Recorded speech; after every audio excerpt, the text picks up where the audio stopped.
Parte 1. A herança antecipada. O silêncio na sala de jantar daquela casa de classe média alta, na zona sul do Rio de Janeiro, tinha espessura, peso e sabor. Era o silêncio da traição anunciada. O tilintar da faca contra o prato de porcelana parecia um alarme cortando o ar denso. Eduardo, 54 anos, patrão de uma construtora de médio porte que carregava seu nome, Construtora Almeida e Filho, olhava para o prato de lasanha que sua esposa Laura preparara com esmero, mas via apenas números. Números de contratos, planilhas de orçamento e o número que seu filho mais novo, Tiago, acabara de soltar no ar como uma bomba relógio. Você sempre disse que minha parte estaria garantida. Tiago, 22 anos, falava com uma segurança que beirava a arrogância. Os olhos claros, herança da mãe fixos no iPhone 14 Pro Max, que descansava ao lado do prato. Ele vestia uma camiseta de marca importada que custava mais que o salário semanal do pedreiro-chefe de seu pai. O cabelo, cuidadosamente desarrumado, tinha highlights que refletiam a luz do lustre de cristal. Eduardo engoliu seco, sentindo o nó na garganta. Adiantamento? Tiago, herança não é mesada. Herança se recebe quando... Ele não conseguiu terminar a frase. Quando você morrer, eu sei. Tiago encolheu os ombros, como se estivesse discutindo o preço de um tênis. Mas eu não quero esperar. Tenho projetos, o mercado de cripto está bombando, tenho uma oportunidade de entrar num fundo exclusivo em Miami. É agora ou nunca. Do outro lado da mesa, Lucas, 26 anos, o filho mais velho, baixou os olhos para o próprio prato. Seus dedos, ainda com resquícios de tinta de caneta e um leve calo no indicador direito, marca de quem passava horas revisando projetos estruturais, apertaram o talher. Ele não disse nada. Sempre fora o filho quieto, o responsável, o que, desde os 16 anos, passava as férias no canteiro de obras, aprendendo cada etapa do trabalho do pai. Enquanto Tiago frequentava festas em Ibiza com o dinheiro da mesada, Lucas fazia estágio não remunerado no escritório, aprendendo a lidar com fornecedores e a preencher a papelada do Instituto Nacional de Seguro Social dos Funcionários. Projetos? A voz de Laura saiu trêmula. Filho, você tem uma vida ótima aqui. Seu quarto na cobertura, seu carro, uma família que te ama. Exatamente, mãe. Uma vida ótima aqui. Tiago enfatizou a última palavra com desdém. Eu quero minha vida lá fora. Quero construir algo meu com minhas regras. Não quero herdar os problemas da construtora, as dívidas, os funcionários velhos. Quero algo moderno, digital, global. Eduardo sentiu cada palavra como uma facada. Problemas, dívidas. Sua voz soou rouca. Essa construtora problemática pagou seu colégio bilíngue, suas viagens para Disney, seu intercâmbio para o Canadá. Paga o condomínio dessa cobertura. Essa dívida velha sou eu, é isso? Pai, não é pessoal. Tiago levantou as mãos em um gesto de falsa pacificação. É negócio. Você mesmo me ensinou. Emoção e negócio não se misturam.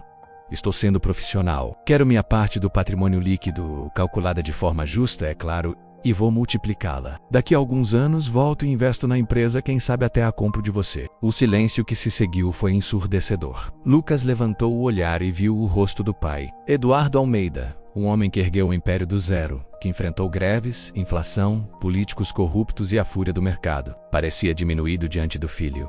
Seus ombros, sempre largos e orgulhosos, estavam curvados. Os olhos, normalmente vivos e calculistas, estavam opacos, perdidos.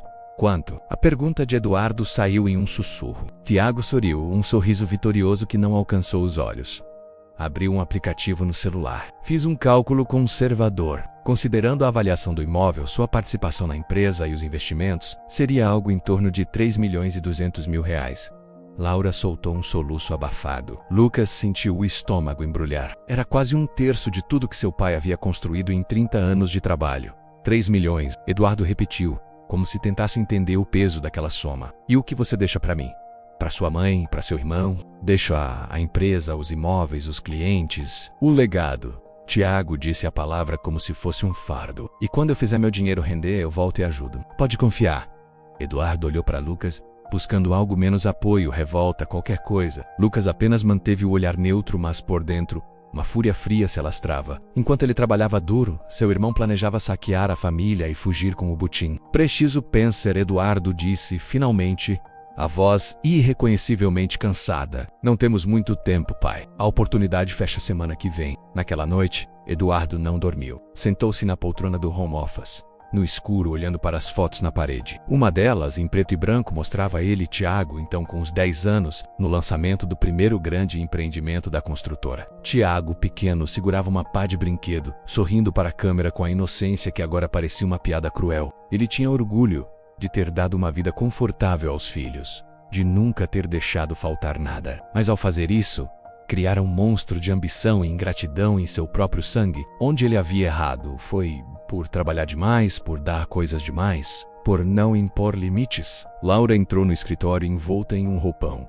Seu rosto estava marcado pelas lágrimas. Eduardo, você não vai fazer isso, vai? Ele é só um menino, não sabe o que está pedindo. Ele sabe perfeitamente, Laura. Ele calculou até o último centavo. A amargura na voz de Eduardo era venenosa. Ele não vê uma família, vê um balanço patrimonial. E eu não sei como dizer não. Porque se eu disser não, ele vai embora mesmo assim e vai nos odiar para sempre. E se eu disser sim, ele vai embora de qualquer jeito. Ela completou, a voz um fio. No dia seguinte, após uma reunião tensa com seu contador e advogado, Eduardo chamou Tiago. Vai dar certo, pai, você vai ver. Tiago disse, animado, mal conseguindo conter a euforia. Eduardo assinou os documentos que liberavam o valor. Uma parte em dinheiro líquido, outra em uma participação vendida de um empreendimento lucrativo. Assinou com a mão trêmula, sentindo que estava assinando a sentença de morte de algo precioso. Não do dinheiro, mas da confiança, da união, da própria paternidade. Quando a transferência foi confirmada, Tiago abraçou o pai rapidamente, um abraço mecânico.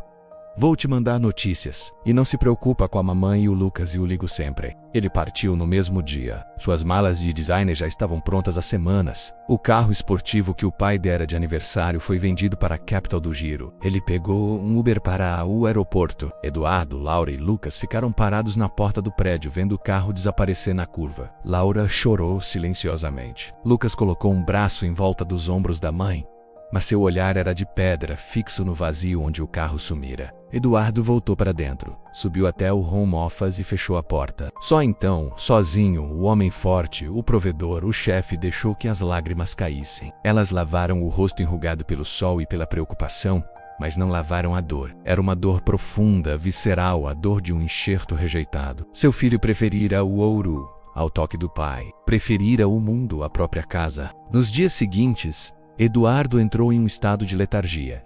Ia parar e obra, mas seu coração não estava ali. Olhava para os operários, homens simples que lutavam para sustentar suas famílias com suor, e sentia uma inveja doída. Eles tinham filhos que os respeitavam, que os amavam pelo que eram, não pelo que podiam dar. Ele havia se tornado um caixa eletrônico para o próprio filho. Lucas, por sua vez, mergulhou no trabalho com uma fúria silenciosa. Assume responsabilidades que não eram suas. Ficava até tarde no escritório, preenchendo o vazio deixado pela traição do irmão com planilhas e projetos. Ele não falava sobre Tiago.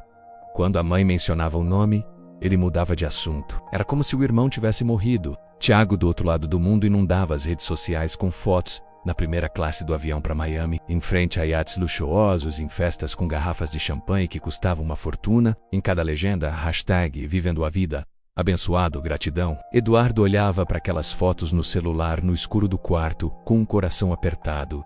Não era inveja, era amor. Ele estava enterrando, dia após dia, a esperança de ter seu filho de volta. Aquele sorriso na tela era de um estranho. 2 semanas após a partida de Tiago, enquanto Lucas revisava as finanças da empresa para acertar as contas da venda da participação, ele descobriu algo. Os cálculos do irmão estavam certos, mas baseados em uma premissa falsa. Tiago havia acessado documentos confidenciais do escritório do pai meses antes. O fundo exclusivo de cripto em Miami que ele tanto citara não era apenas uma oportunidade de investimento. Era um esquema de pirâmide de alto risco, já sob investigação em 2 países. E pior, nos e-mails que Lucas encontrou acessando um backup antigo do computador que dividiam, Tiago não era um mero investidor. Ele era um dos recrutadores de alto nível, recebendo uma comissão gorda por cada novo sócio que trouxesse. Ele não estava apenas gastando a herança, ele estava usando o dinheiro da família para alimentar um esquema fraudulento. E tinha saído do país justamente quando a rede começava a desmoronar. Lucas imprimiu as provas, as mãos trêmulas de raiva. Ele olhou para a porta fechada do escritório do pai, onde Eduardo definhava em silêncio. Por um instante, pensou em ir lá e mostrar tudo, mas viu o sofrimento nos olhos do pai nos últimos dias. Mostrar aquilo agora seria o golpe final. Ele guardou os papéis em uma gaveta trancada. A verdade era um fardo muito pesado. Por enquanto ele carregaria sozinho, O irmão não era apenas pródigo, era um criminoso em potencial. E ele estava solto por aí com o nome e o dinheiro da família. Fim da parte 01. Que o Senhor te abençoe. Se gostou do vídeo, se inscreva no canal para receber mais vídeos assim. Obrigado por ter chegado até aqui. Part 2. Miami era um sonho molhado de suor, concreto e promessas falsas. Nos primeiros meses, Tiago Almeida viveu a ilusão perfeita. O dinheiro da herança convertido em dólares parecia inesgotável. Alugou um apartamento de frente para a praia em Brickell, decorado por um interior designer que ele conheceu numa festa em um rooftop. Tudo era brilhante, novo, sem história, exatamente como ele queria. O fundo exclusivo de cripto chamava-se Oron Digital Holdings. O escritório ocupava um andar inteiro em um arranha-céu espelhado, com vista para a Bahia. O fundador, um americano de meia-idade chamado Richard Vance, com um sorriso de televangelista e um relógio Patek Philippe, recebeu Tiago como um príncipe. Tiago, meu amigo, o futuro pertence aos ousados, aos que entendem que o sistema antigo está morto, Richard dizia, passando o braço sobre os ombros dele enquanto mostravam gráficos subindo em telas de 80 polegadas. Você não está apenas investindo, está comprando um lugar na nova aristocracia, a aristocracia digital. Tiago sentiu-se um gênio. Enquanto seu pai sujava as mãos de cimento e seu irmão se enterrava em planilhas, ele estava na vanguarda, onde o dinheiro era feito de códigos e de confiança. A comissão por trazer novos investidores era generosa. Ele começou com amigos brasileiros que também tinham heranças para queimar ou pais ricos para manipular. Cada novo ingresso inflava seu ego e sua conta bancária. As festas eram épicas. Garrafas de Ace Spades e iates alugados para o fim de semana, modelos e influencers em todos os lugares. Suas redes sociais eram um catálogo de luxo desmedido. Vidaderei. Abençoado o futuro é agora. Ele ligava para o Brasil uma vez por semana, conversas curtas e superficiais. Tudo bem, pai? Tudo ótimo, os negócios estão bombando. Sim, cuido da saúde. Beijo na mamãe. Do outro lado da linha, Eduardo ouvia a voz animada e sentia um frio na espinha. Não era o tom de um filho realizando um sonho. Era o tom de um apostador no pico da sua sorte. Laura sempre pedia mais detalhes, preocupada. Mas Tiago desviava com piadas ou promessas vagas de visita. Lucas, quando ouvia falar do irmão, calava-se. A gaveta trancada no escritório dele pesava como um cadáver. Às vezes ele abria e olhava para os prints de e-mails, para os relatórios de investigação financeira que contratara discretamente. A Oron Digital era uma teia de mentiras. Os retornos astronômicos pagos aos primeiros investidores vinham do dinheiro dos novos. Era o velho esquema de Ponzi, vestido com jargons de blockchain e tokens não fungíveis. E Tiago estava no centro, recrutando incautos. Lucas travava uma guerra interna diária. Proteger seu pai da verdade? Ou expor o irmão antes que mais gente fosse ferida? A lealdade à família brigava com a noção de justiça. No fim, o que o segurava era o olhar frágil de Eduardo. O homem ainda não se recuperara do golpe da partida. Uma revelação daquela magnitude poderia destruí-lo. Enquanto isso, o inverno de Miami chegou, não com neve, mas com uma umidade fria que entrava pelos ossos. E com ele, os primeiros sinais de rachadura. Um grande investidor, um sheik árabe que Richard Vance alardeava como âncora do fundo, retirou seu capital de forma súbita. O fluxo de caixa, que dependia de entradas constantes, ficou comprometido. Os pagamentos de retornos para os investidores começaram a atrasar. Richard convocou os principais recrutadores, Tiago entre eles. O sorriso de televangelista estava tenso. Uma tempestade passageira, rapazes. O mercado está se ajustando. Precisamos ser mais agressivos. Dupliquem os esforços. Tragam mais capital. Quem trouxer mais dinheiro neste trimestre ganha uma Ferrari. Tiago sentiu o primeiro calafrio de verdade. O apartamento em Brickell, o estilo de vida, as festas, tudo dependia daquele esquema continuar. Ele começou a fazer ligações desesperadas. Esgotou sua lista de contatos ricos e desinformados. Começou a mentir de forma mais descarada, garantindo retornos que ele sabia impossíveis. A comissão era sua única fonte de renda agora, pois seu próprio capital estava todo amarrado na Oron Digital. Rendendo, a pressão era uma serpente a apertar seu peito. Ele começou a beber mais, não por diversão, mas para anestesiar a ansiedade. As noites de sono eram cortadas por pesadelos onde gráficos despencavam e rostos de amigos que ele recrutava gritavam ladrão. A carteira de couro que carregava, outrora um símbolo de status, agora parecia uma algema. O golpe final veio em uma manhã de segunda-feira. Tiago foi ao escritório da Urum e encontrou as portas fechadas, um aviso de despejo colado no vidro. Os computadores, as telas caras, os móveis modernos, tudo sumira. Richard Vance e os outros chefes evaporaram, deixando para trás apenas um mar de investidores furiosos e processos judiciais que começavam a pipocar. Tiago ficou parado no corredor gelado do ar-condicionado, as pernas bambas. Pegou o celular para ligar para Richard. A chamada caiu direto para a caixa postal. Tentou acessar sua conta no fundo. O site estava fora do ar. Aplicativos de criptomoedas que usava para operar mostraram saldos zerados ou em queda livre. O pânico no setor após o colapso da Aurum levou tudo junto. Ele estava arruinado, não apenas pobre, endividado. Muitos dos investidores que recrutara eram pessoas conectadas, perigosas, brasileiros com ligações duvidosas, russos com pouco senso de humor para prejuízos. As mensagens começaram a chegar, primeiro preocupadas, depois raivosas, depois ameaçadoras. Onde está meu dinheiro, Tiago? Você e aquele americano vão me pagar com a vida.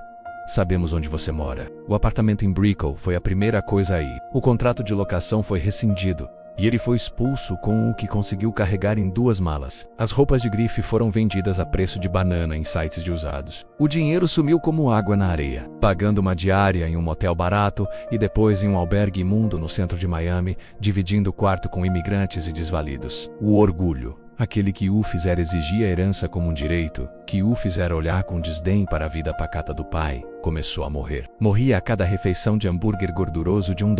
Morria a cada olhar de desprezo dos antigos amigos que cruzavam com ele na rua e desviavam o rosto. Morria no silêncio ensurdecedor do celular, que não tocava mais com convites para festas, apenas com mensagens de cobrança e ameaça. A gota d'água foi uma noite em que, desesperado por dinheiro para comer, tentou vender o último objeto de valor que tinha, o iPhone 14 Pro Max, no beco atrás do albergue. O comprador, um adolescente nervoso, deu-lhe $50 pelo aparelho e sumiu na escuridão. Sentado no meio-fio, com a nota suja na mão, Tiago olhou para as mãos vazias, as mãos que não sabiam fazer nada além de digitar códigos de transferência e segurar taças de champanhe. As mãos que nunca haviam trabalhado de verdade. Lembrou-se então das mãos do pai. Grossas, com cicatrizes de acidentes de obra, unhas sempre curtas e com uma sujeira entranhada que não saía. Mãos que construíram algo, mãos que lhe deram tudo, e que ele cuspiu. A fome na barriga era menor que a fome na alma, uma fome de lar, de cheiro de lasanha caseira, do som da voz preocupada da mãe, do silêncio solidário do irmão, que ele sempre interpretou como fraqueza, até da cara fechada do pai após um dia difícil, mas que sempre tinha um abraço para dar. O orgulho finalmente ruiu, desmoronou como um prédio mal construído, e no lugar dele, brotou uma vergonha tão profunda e ácida que o fez vomitar ali mesmo. No bico escuro ele era um fracasso, um trapaceiro que foi trapaceado, um filho ingrato que trocou ouro por espelhos. E então veio a memória mais simples, mais dolorosamente doce. A parábola que a mãe lia para ele quando criança, naquele livro de histórias bíblicas ilustradas. O filho pródigo, ele sempre se identificara com aquele jovem aventureiro, nunca com a parte da fome, do arrependimento, da arremeu raco. Agora ele era aquele homem comendo lavagem com os porcos. Só que seus porcos eram o desespero, o medo e a solidão absoluta. A frase ecoou em sua mente na voz doce de Laura. Caindo em si, disse: "Quantos empregados de meu pai têm pão com fartura, e eu aqui morro de fome?" Kendo MC, a lucidez foi um golpe. Ele não tinha nada, ninguém, exceto a possibilidade remota de um perdão que não merecia. Na manhã seguinte, com os últimos dólares, foi a uma lan house imunda. Enviou um e-mail para o contato genérico da construtora Almeida e Filho. Escreveu e reescreveu, as lágrimas borrando a tela suja do computador. Para o senhor Eduardo Almeida: "Pai, eu errei. Errei feio, errei de um jeito que não tem conserto. Perdi tudo. Não só o dinheiro. Perdi minha dignidade, meu caráter, meu direito de te chamar de pai. Não estou pedindo nada, só quero que você e a mamãe saibam que eu estou vivo. E que sinto muito. Mais do que qualquer palavra pode dizer. Se um dia, quando a raiva passar, você puder me dar notícias de vocês, só isso já seria mais do que mereço. Tiago." Ele não assinou seu filho. Não se sentia digno. Clicou em enviar e saiu dali, sentindo-se mais nu e vulnerável do que nunca. A mensagem era uma garrafa jogada no oceano digital. Ele não esperava a resposta. Esperava apenas ter tido a coragem de jogá-la. A mensagem, no entanto, não chegou ao pai. Por um filtro de spam configurado meses antes por Lucas, que bloqueava e-mails de remetentes desconhecidos ou de servidores duvidosos como aquele da Lan House, o e-mail foi parar diretamente na caixa de lixo eletrônico de Lucas. Ele viu o remetente Tiago Almeida, Temp, e o assunto. Pai, ao fazer uma limpeza de rotina, congelou. Leu o conteúdo. Cada palavra era um soco. A confissão, o arrependimento, A dor genuína era a prova de que o irmão havia tocado o fundo do poço. Lucas olhou para a gaveta trancada, com as provas do esquema fraudulento. Agora tinha uma decisão ainda mais complexa. Mostrar o e-mail ao pai traria uma mistura explosiva de alívio e nova dor. Escondê-lo seria cruel, mas protegeria Eduardo do conhecimento do fundo absoluto a que Tiago havia chegado e da verdade sobre os crimes. Lucas fechou os olhos, o coração dividido ao meio. Ele salvou o e-mail em uma pasta oculta. Ainda não era a hora. A queda do orgulho de Tiago era real, mas as consequências de seus atos ainda pairavam como espadas. Lucas decidiu esperar. Esperar para ver se aquele arrependimento era forte o suficiente para trazer o irmão de volta, para enfrentar a música. E se ele voltasse, Lucas teria que decidir se o irmão que receberiam em casa era o pródigo arrependido ou um fugitivo da justiça. A volta para casa, se acontecesse, seria apenas o começo de uma tempestade muito maior. Fim da parte 2. Que o Senhor te abençoe. Se gostou do vídeo, se inscreva no canal para receber mais vídeos assim. Obrigado por ter chegado até aqui. Parte 3. O abraço que nunca teve fim. O tempo na casa dos Almeida não curava. Apenas cristalizava a ausência em formas diferentes. Para Laura, era um buraco no peito que latejava em datas especiais. O aniversário de Tiago, o Natal, um domingo qualquer, em que ela fazia seu prato favorito por puro reflexo. Para Lucas era uma sombra silenciosa que o acompanhava no escritório. Uma raiva que se transformara em um cansaço pesado e resignado. Ele carregava o segredo do e-mail como uma pedra no bolso, tocando nela mentalmente todos os dias, indeciso. Para Eduardo, o tempo era um cinzel. Cada dia entalhava um pouco mais de cansaço em seu rosto, um pouco mais de curvatura em suas costas. A construtora Almeida e Filho ainda funcionava, mas o e Filho no logotipo parecia uma zombaria. Lucas era um braço direito extraordinário, mas Eduardo via nele a sombra da dor, a responsabilidade precoce que o irmão fugitivo lhe impusera. A alegria de construir havia se apagado. Agora era apenas administrar. Sobreviver. Ele passava as noites na varanda da cobertura, olhando as luzes da cidade. Não pensava em cifras ou em obras. Pensava naquela noite, na lasanha fria, no rosto decidido do filho. Onde estaria ele agora? Estaria com fome, com medo, saudoso? Ou ainda mergulhado na ilusão dourada de Miami? As notícias sobre o colapso de esquemas de criptomoeda haviam chegado até ele de forma genérica. Um calafrio percorria sua espinha cada vez que lia, mas ele afastava o pensamento. Meu filho é esperto, tentava convencer-se. Não se envolveria numa coisa dessas. A verdade era que ele temia descobrir. Preferia a incerteza à confirmação de que seu filho estava perdido na ilegalidade ou na miséria. Foi uma tarde de outono, com o céu carregado, prometendo uma daquelas chuvas torrenciais cariocas, que o porteiro ligou pelo interfone. Senhor Eduardo, tem um moço aqui, diz que é seu filho, mas tá meio desaprumado. Quer que eu libere? Eduardo sentiu o coração parar. A mão que segurava o telefone do interfone tremeu violentamente.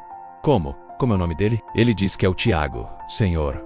O mundo girou. Laura, que estava na sala, viu a palidez do marido e se aproximou, alarmada. Quem é? Eduardo? É o Tiago? Ele conseguiu dizer. A voz um sopro. Os segundos que se seguiram foram um turbilhão. Laura levou as mãos ao rosto, um misto de esperança e terror. Lucas, que ouvira a conversa da escrivaninha, ergueu-se do salto. O rosto dele não era de alegria, era de alerta máximo. Ele sabia do e-mail, sabia da queda, mas não sabia que o irmão teria a coragem menos ou o desespero de aparecer ali. Deixa ele subir, Eduardo ordenou, a voz recuperando uma firmeza que vinha das profundezas do instinto paterno, mais forte que qualquer decepção. A espera no elevador foi a mais longa de suas vidas. Quando os números do andar começaram a subir, Eduardo se dirigiu à porta do apartamento e abriu.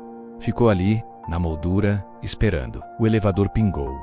As portas se abriram, e dali saiu uma figura que mal lembrava Tiago. Estava magro, muito magro, as roupas que um dia foram caras agora pendiam nele sujas e surradas, o cabelo estava longo e oleoso, o rosto marcado por barba por fazer e olheiras profundas. Nos olhos, outrora cheios de arrogância, havia apenas um cansaço infinito e um medo tão cru que era quase físico. Ele carregava uma mochila velha e puída. Ao ver o pai na porta, parou. Seus ombros afundaram ainda mais, como se esperasse um grito, uma porta fechada na cara. Eduardo não disse uma palavra. Não precisava. O que se passou em seu rosto foi uma guerra silenciosa e veloz. O choque com a imagem, a dor da confirmação do sofrimento, a lembrança da traição e, por fim, um amor tão antigo e teimoso que queimou tudo mais. Ele deu um passo para frente. Outro Tiago começou a gaguejar, os olhos cheios de lágrimas. Pai, eu não vim pedir nada, só Só queria ver se vocês estavam bem. Eu sinto muito. Eduardo não deixou terminar. Em 3 passos largos, fechou a distância, envolveu o filho em um abraço. Não foi um abraço delicado. Foi um abraço de agarramento de quem segura algo precioso recuperado à beira do abismo. Um abraço que falava: Volca, está aqui. Nada mais importa. Tiago desmoronou. Enterrou o rosto no ombro do pai, que parecia mais magro e frágil do que lembrava. E chorou. Chorou com soluços roucos e abafados, de uma criança perdida que finalmente encontra o caminho. Todo o orgulho, o medo, a vergonha escorreram ali, naquele corredor. Laura chegou correndo e envolveu os dois, seu choro um lamento suave e aliviado. Meu filho. Lucas permaneceu à distância, observando a cena. A raiva ainda estava lá, firme, mas agora misturada a uma coisa estranha, pena e uma ponta de alívio. Vendo aquele esqueleto de irmão no abraço do pai, era impossível não sentir o golpe da realidade. Tiago estava destruído.